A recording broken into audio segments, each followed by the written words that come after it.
o anime, você já criou um vínculo emocional, ele já tem uma... Ele já... Assim, cultura, símbolo. Você já tem uma simbologia, uma conexão com esse anime que é anterior ao escândalo. Aí Sim. que eu queria chegar. O seu vínculo com a obra é anterior ao escândalo, a você saber, entendeu? É por Uhum. isso que é difícil mudar. É diferente de você já saber, entendeu? E E daí nem passar. dá chance. Eu não conheço o R. Kelly lá. Aí eu pego e falo, pô, eu ouvi falar, nossa, esse cara, ele tem várias acusações. Aí eu fiquei curioso pela história dele.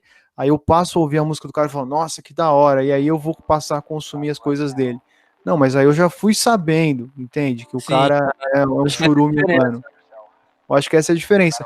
Porque, queira ou não queira, a gente construi vínculos com essas obras. Elas fazem parte da nossa identidade, sei lá. O Bruninho talvez não, ele disse que não, mas tem muita gente que cresceu ouvindo Michael Jackson e que dançava e que remete à infância, ao bailinho na garagem de casa. Então, assim, tá muito ligado a essas emoções e isso é muito difícil de desconstruir. Ou, por exemplo, que os filmes do Woody Allen, com aquele niilismo, fizeram parte da sua personalidade, do seu mau humor, do seu, sabe, da sua personalidade ranzinza de hoje. Como é que você vai jogar isso fora? Então eu acho que tem esse, é um marco, né? A partir do momento que surge a evidência de que se trata de um churume, de um lixo humano, de que o cara fez várias merdas, aí você tem um marco, opa, daqui pra frente, né? Mas aquela obra que Sim. foi produzida. E assim, eu caio mais uma vez na questão das empresas. A Fiat, né?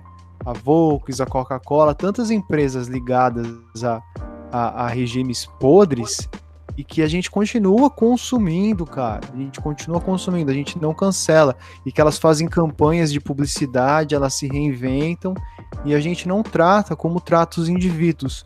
A gente responsabiliza indivíduos e não o sistema, as instituições. E se a gente for pensar, os grandes responsáveis pela coerção, pelo nosso modo de agir, não são os indivíduos, são exatamente as instituições.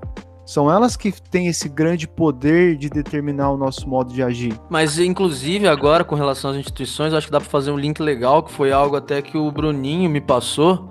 Qual que é o nome, ô Bruninho, daquela iniciativa?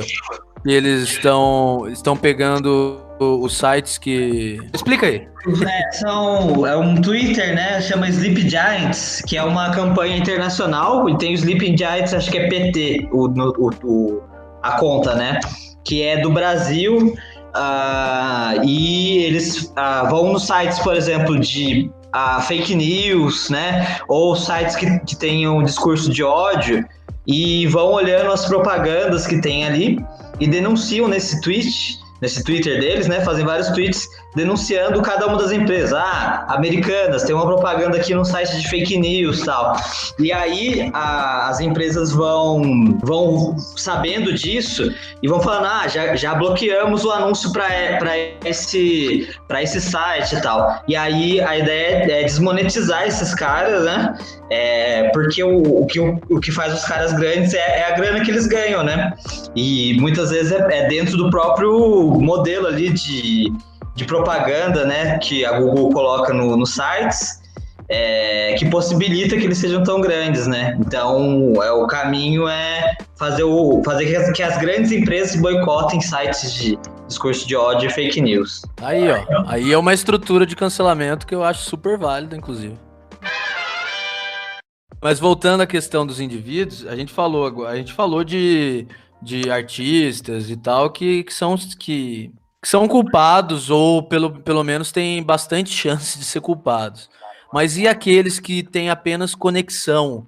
Por exemplo, vamos supor, há pouco tempo atrás teve o lance do Me Too, que eu comentei no começo do episódio, teve o Harvey Weinstein lá, que era o produtor, e tinha alguns artistas e diretores próximos a ele, como, por exemplo, o Tarantino. Que o Tarantino foi o primeiro diretor, assim, aclamado a colocar negro como protagonista, sem falar que os filmes dele são esteticamente lindos e muito bem roteirizados, né? E, tipo, muita gente é fã dele, a maioria pessoas progressistas, mas também pessoas que não são, tanto faz, pessoas que gostam de cinema. Mas muita gente tá cancelando, eu vejo até sites de cinema que eu acompanho, cancelando o Tarantino e começando a admitir, não só cancelando a pessoa, Quentin Tarantino, cancelando a obra, querendo dizer que a obra do cara é ruim porque ele era amigo desse cara que fez bosta pra caralho em Hollywood. Ou seja, a chance dele saber alguma coisa era grande, mas ele não tinha envolvimento direto. Você querer falar que a obra toda do cara é lixo porque ele era amigo desse cara, eu acho um pouco too much. O que vocês acham? Casos assim.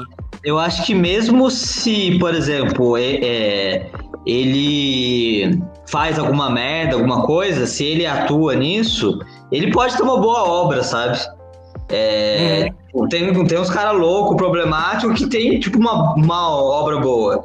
Mas aí cabe a você, né, discernir se o comportamento dele vale a pena, você sabendo de quem é o autor, né, se vale a pena ainda consumir o conteúdo, mas a obra em si não muda, né? Tentaram cancelar ele também na época do Era Uma Vez em Hollywood, porque acharam que a representação dele do Bruce Lee era muito cômica, né, muito caricatural, caricata, né, cara?